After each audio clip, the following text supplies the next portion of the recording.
We're going to take the North and never give it back. So that's a good pick. You get the corner. I got to go bold, right? I got to go bold for this. Yeah, she's got some nice. Welcome back to the Unbearable Sports Podcast. I'm your host, Brad Barron. Make sure to like and subscribe if you're out there on YouTube and rate the show 5 stars everywhere that you get your podcast.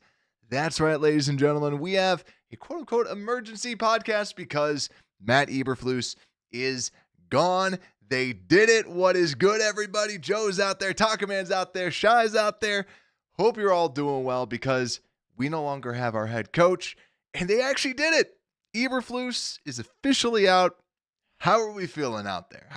What's the overall vibe, right? Because I'm a little in disbelief. I was actually doing a little bit of working out and trying to lose some of that turkey weight that I just got yesterday. So first off, hopefully all of y'all are having a great Thanksgiving weekend, and this makes things a little bit sweeter. Obviously, we're talking about someone losing their job, but it was something that needed to happen. Now, we have not gone through the recap, so we'll talk about Eberflus, we'll talk about what's happening next, and then we'll start breaking down what we saw out of the game and just talk about that a little bit more. But this is another game where, to me, this was something that was inexcusable. What we saw was terrible clock management, and this is also the second time that we've seen this in the past 2 weeks. We saw this with Green Bay as well, where you saw him not manage the clock well, and he already had another timeout with him. So it's the similar situation, bad clock management, and ultimately we see a brand new way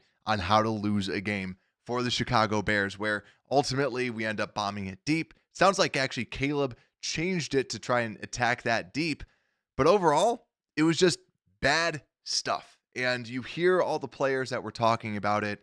You could not go back with Matt Eberflus after basically every single player is like, yeah, we handled it bad. We handled it bad. And it's another recap of what happened with the Commanders. When all the players were like, we handled that poorly. And then your head coach goes out there and says that, kind of like pushes it on the players.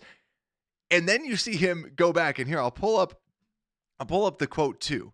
It was his quote. What Matt Eberflus's quote on this was, I think we handled it the right way when talking about the last 2 minutes.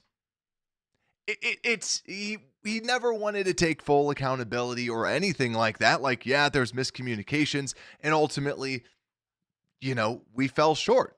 You could have said something like that. You could have said something similar to that, but ultimately he doesn't. So great, honestly, great move. I have said this many times on this show. I'm not a fan of people firing head coaches midseason. I'm really not. But this is something that needed to happen.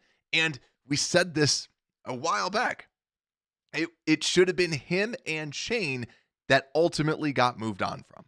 And they finally figured it out. They finally gave him a shot, and they said, listen, this isn't going to happen.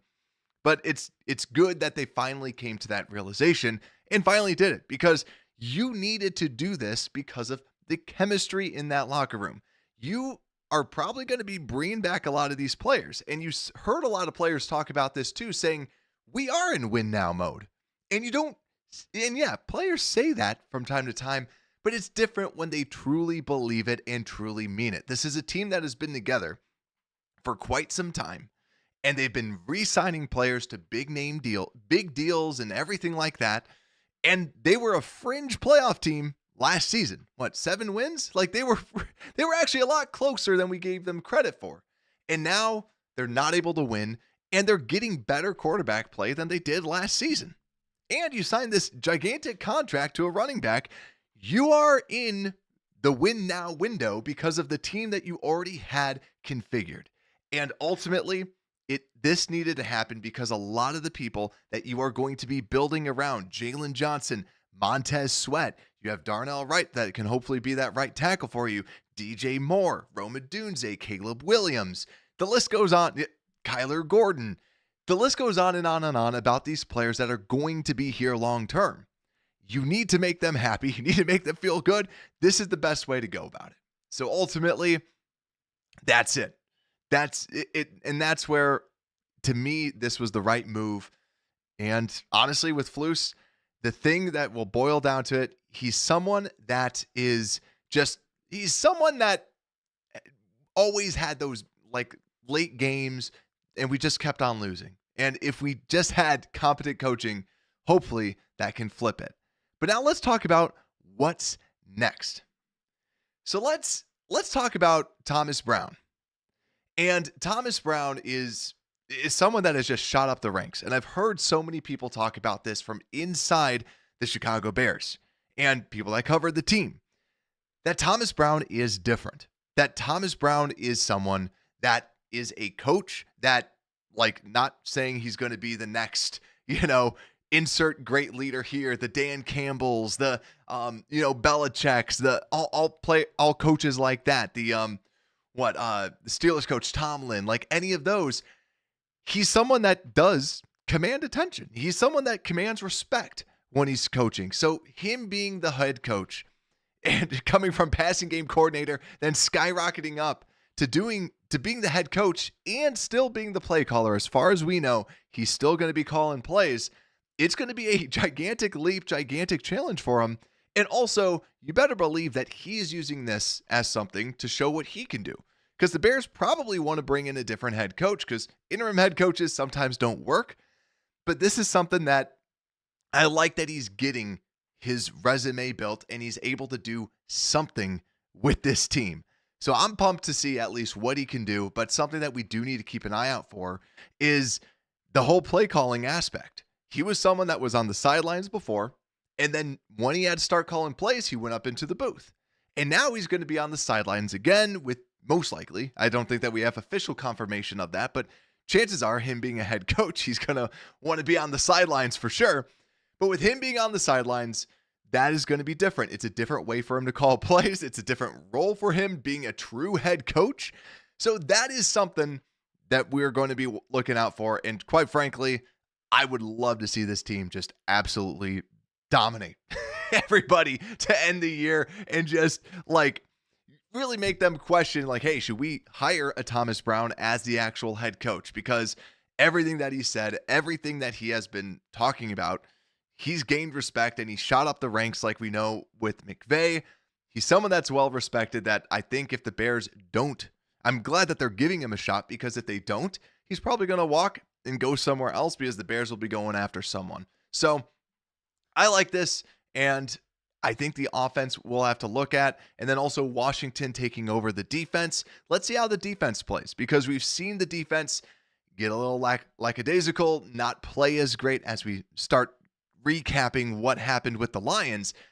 Ultimately, hopefully this defense can start to at least protect against the run a little bit better. Washington's also coaching out there just to kind of show what he can do as a DC as well.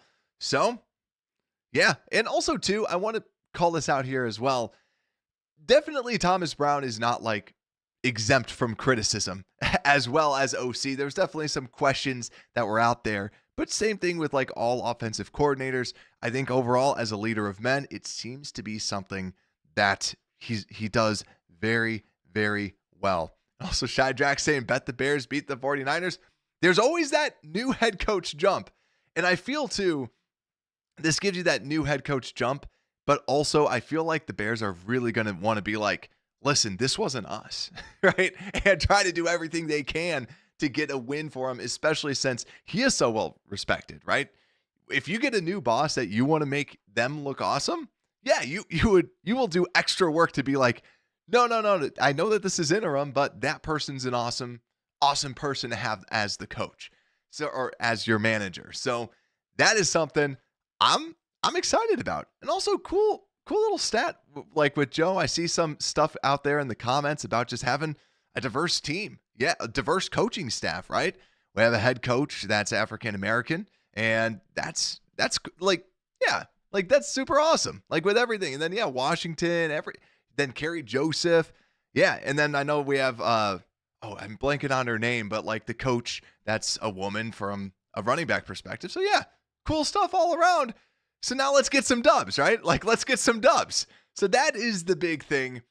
That is going to be what is next. Hopefully we can get some W's. Hopefully we can get some wins for our Chicago Bears. So let's get into this and let's talk about this game recap, shall we? Like, we'll still probably sprinkle in some head coaching things because we got to talk about it. But the game recap going against the Lions, we start off weak, as we always do, 0-16, 16-0. And so we end up coming back. And quite frankly, it was fun to see. But at the same time, it's like, come on, guys, why do we struggle so much in the first quarter? We should just run the clock out in the first quarter, just because nothing happens good for us in the first quarter. But we end up coming back. And when you look at the stats that we have out there, overall, 256 passing yards for Caleb Williams. Keep in mind, too, when we talk about EPA, they win against the number one defense last week with the Minnesota Vikings. And then this week, let me just pull up the stats that I had last one. Number one EPA per play for defense this week as well for the Lions, because they bumped up because the Bears beat the Bears offense beat the Vikings so bad, but then ultimately we end up losing at the end. But also number 3 in expected points contributed for this defense. So very, very high grades for this defense, but ultimately the Bears offense did pretty well. Caleb Williams did pretty well. DeAndre Swift, 3.5 yards a carry, which honestly for our running game is not that bad. But also from a receiving perspective, DJ Moore, 97 yards, Keenan Allen, 73 yards. And then Rome still kind of like not getting a lot of, he still had 6 targets, but still Rome not getting his with it. And then Cole Kmet just fringe, like 26 yards. So we have some weapons. But yeah, like overall, DJ's getting his, but 16 targets to DJ Moore. Heavily targeted out there, trying to get the ball into the playmakers' hands. And then also on the defensive side, allowing a total of 211 passing yards. But on the ground, 194 rushing yards for 5.9 yards a carry. And that is where, to me, seeing them run, I'm like, Eberflus's whole thing is the defense. And the defense has not been playing well. They were able to be ran all over. And yes, they stopped them when it mattered most. But clearly, that is something that you just have to stop. Like, you have to do this better, because that's your calling card, playing disciplined. And we just didn't see that. Hence, Flus, you're gone. And then when we talk about so let's actually just go overall into the offense and just kind of break this down, because the offense struggled in the first half, Caleb then having a big second half. And when you look at Caleb Williams as well, 20 of 39, 256 total passing yards. His completed completion percentage over expected, -6%. So a little bit of an inaccurate day. But when you also look at the numbers as well, or the advanced metrics a little bit more, some stats that I would just want to kind of throw out there. This is one of his farthest passing completions that he had to do. So Aaron Glenn, very good defensive coordinator, probably had some stuff schemed up for Caleb so that, hey, we know he's going to try to go short, so they had to throw it deep. A lot of deeper passes, which we know Caleb and this offense really have not been able to do too well. But his average completed air yards were 7.5, which is, I didn't look this up specifically, but it felt like the farthest he had to throw. So that is completed air yards, 7.5.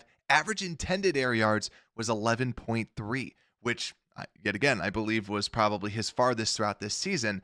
And also this week, 3.41 seconds to throw, which is actually an entire second slower than it was last week. So different game plan. They wanted to try and attack them deep, and partially probably because they were down early. They were trying to throw it deep. So they wanted to at least switch up this game plan overall. Also, when you're looking at Caleb, from ESPN Analytics, they gave him 5 as an EPA score, which was the highest among all quarterbacks playing on Thanksgiving. When on the flip side, NFL Next Gen Stats gave him a plus 0.9 EPA per play, which is just plus, right? So good performance, nothing negative, and this is just what we want to continue to see out of Caleb. Good plays, but it's still like, I feel when we go through the tape, it's going to be the tale that we've always talked about. Good plays here and there, amazing plays that you see as well, and then just some bad plays that you see where he might overthrow or just has some, hold on to the ball a little bit too long. But yet again, it's just a quarterback that's out. It is a rookie quarterback that is still learning to grow. So overall, this offense, yet again, the passing attack, hopefully that just gets better and better and better. But also the running game just continues to stink with DeAndre Swift. He only faced 27% loaded boxes, which is not that bad. It's not that great. It's just kind of like okay. But he had, yet again, another bad outing, negative 1.3 rushing yards over expected. So still on that whole negative bandwagon when you get down to the advanced metrics. And also only 20% of his runs were actually deemed stuffed. So where they were deeming from the NFL Next Gen stats perspective, that 1/5 of his runs were actually stopped at the line of scrimmage. Everything else he could have done something with. So I want to watch the tape because I want to see that, but you can definitely tell when there is pressure, when there is people up in the middle, you start to see DeAndre Swift try to do a little bit too much. And sometimes it works, sometimes it doesn't. That's why you see some of these negative advanced metrics with a lot of what he does. So, yeah, and I agree with Joe. Caleb hasn't scratched the surface yet. Let me see what else we got out there. J2K, what's good, my friend? Hope you're doing well. And then also, yeah, ding dong, the coach is gone. The coach is gone. The wicked coach is gone. I love that, Drax, out there. Because, yeah, it just feels good. It does. And you know what? Matt Eberflus, he's a millionaire, right? And, yeah, he's going to probably have to relocate his family. It's a tough time for him, but he kind of knew. You could tell by the way that he composed himself at the press conferences. He knew something was up. And honestly, I don't know who. Kevin Warren mentioned that it was Ryan Poles that basically made the decision. He stood by it. But with it, I'm glad that they at least did something about it, right? Like, it took them a little bit. Takes them a while to make a decision, but I'm glad that they at least made the right decision because you know you're just going to move on from them. This was the best way. And like we said before, knowing just a lot of those long-term players are here, you need to do something like that. But the other piece that I actually want to bring up about the offense is Darnell Wright and Roschon Johnson. Both of those players were out, were eventually banged up. So Darnell Wright was not able to complete the game. And we saw that with Larry Borom getting absolutely he wasn't beat. He just stood there. He just ultimately, the sack comes in and then the big play happens. And then as we know, no timeout happens. The play comes in late and nothing good happens, right? Just call the timeout. Just call the timeout as soon as you get sacked and then try to go down and then you can spike it. It's a simple thing that most people do, but we don't. And that's why, yet again, Eberflus is gone. And then also Roschon Johnson, I believe it was a concussion, so just something to monitor as well. But then also when we look at our offensive grades, Darnell Wright, highest grade at 78.5 from PFF. Matt Pryor, 74.3. DJ Moore, 74.2. What some of the lowest grades? Mercedes Lewis, Larry Borom, not a shocker there. And also Cole Kmet with a 52.6 and Roma Dunze, 52.7. And also I want to say too, there was a couple easy drops that, Caleb was throwing out there. But same thing, there's some drops, there's some overthrows, there's just sprinkles of this stuff everywhere. And also, Joe, you reminded me about this. Caleb Williams now has the record for most passes with no interceptions as a NFL rookie. So that's incredible, especially someone that had the whole moniker of gunslinger, reckless abandon, and he's someone that just has not thrown an interception in I think you have 232 passes. So incredible stuff. Now, he did put the ball in harm's way a couple times, but still, the record still goes out there. He still has that. He has a bunch of the Bears passing records now, and also an NFL record as well. So good stuff all around. So let's flip over to this defensive side of the football, and let's break this down too, because on the defense, no one really kind of outshined anybody. Austin Booker with a half of a sack, Jack Sanborn with a half a sack as well. And also Gervon Dexter continues to be good at football. He's got a sack, 7 tackles.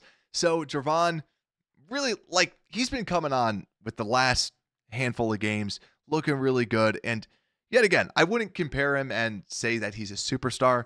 I also don't like the whole Jalen Carter conversation because stats-wise, Javon's got that, but if you put on the tape, Carter's just different, guys. And I know some people might not want to hear that, but Carter's different.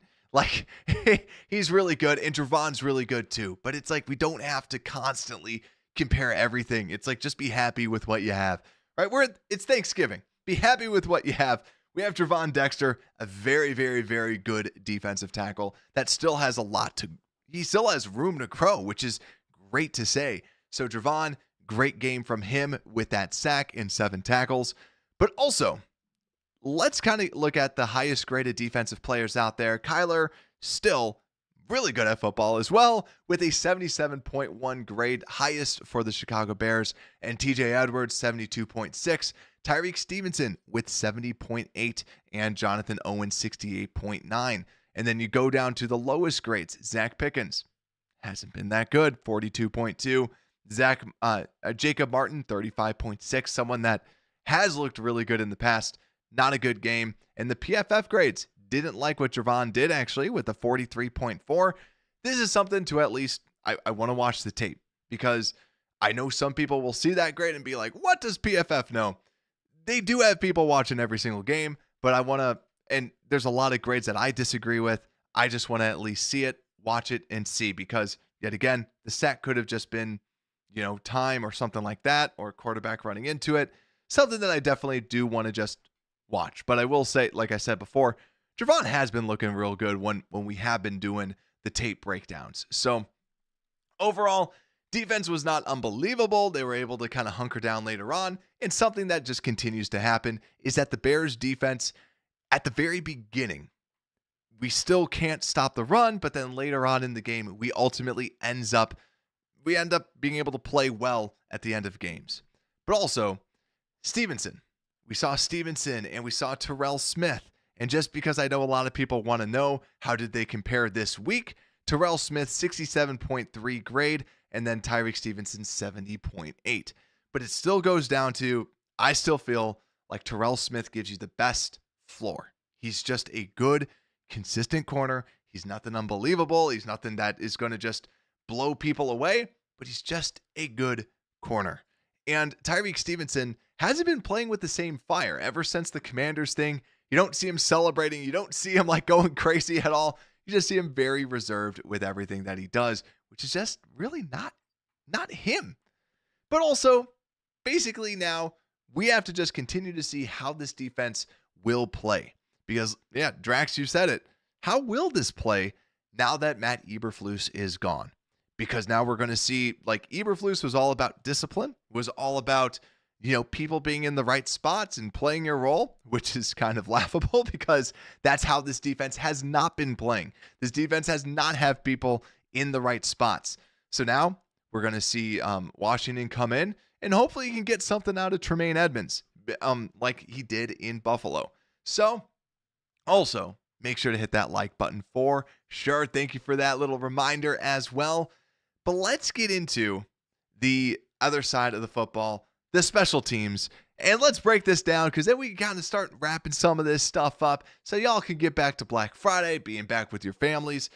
But when we look at the special teams, nothing too crazy. DeAndre Carter, 24-yard kick return, like still okay. Cairo Santos, 2 extra points. Torrey Taylor, I thought he had a better game, this game. And then also inside the 20, 1 punt inside the 20. And yeah, nothing really crazy to kind of write home about, but we'll just continue to watch, what happens with Cairo Santos. Just something to look at now that people know he's going to kind of, smack it line drives with everything. But let's flip over to the most valuable Bear. So let me know down in the comments, who is your most valuable Bear for this game? So who would you give this out to? So let's look at some of these stats. Because when I look at the stats, DJ Moore comes up. Or DJ Moore, 8 catches, 97 yards. Keenan, 5 catches, 73 yards, 2 touchdowns. He had a good game. Not DeAndre Swift. Caleb, good game as well. And then, like we said, over on the defense, solid. And let's see. Also, once more turkey sandwiches and Bears wins. I don't know about y'all, but the way that I eat my Thanksgiving, I just do one gigantic plate. One plate, throw the turkey, throw stuffing, throw the mashed potatoes, throw the gravy, the corn. Just have this giant thing of Thanksgiving. You just eat the gigantic piece of Thanksgiving. But let's see. And then Judah saying, yeah, most valuable Bear, Stevenson, because without that fumble, yeah, we would have gotten smoked. That's correct. Without that big fumble. And he came back, made that big play. And yeah, I feel like I've been giving it to Caleb every single week. So I think this week, Caleb, I would give it to Caleb again. Yeah, the refs too. The refs were wild. Also the injuries, man. Like we saw Shelton go down. It felt like every single play on that last one, someone was going down. Someone was getting hurt. Someone was getting injured. But I think because I've given it to Caleb every single week since Thomas Brown's been back, I'm going to give it to DJ officially because DJ has been someone that has just been someone that we're feeding it to him and he's able to do something with the ball. I'm going to give it to DJ this week, but that is going to be the person that is the most valuable Bear. Let me know what you think down below in the comments. And if you're watching out there on YouTube, make sure to hit the like button. It helps out the show tremendously. And also hit subscribe. I think on Monday we can do a tape review, go through that and just kind of break it down depending on what's going on this weekend. This weekend is going to be crazy. Yeah, MVP is Ryan Poles. What are we talking about? MVP is Ryan Poles because he fired Matt Eberflus. That's what's going on here. But yeah, make sure to like, make sure to subscribe. If you're listening, make sure to rate 5 stars. It helps out the show tremendously. Have a great rest of the weekend. And with that, Unbearable Sports Podcast, we are out.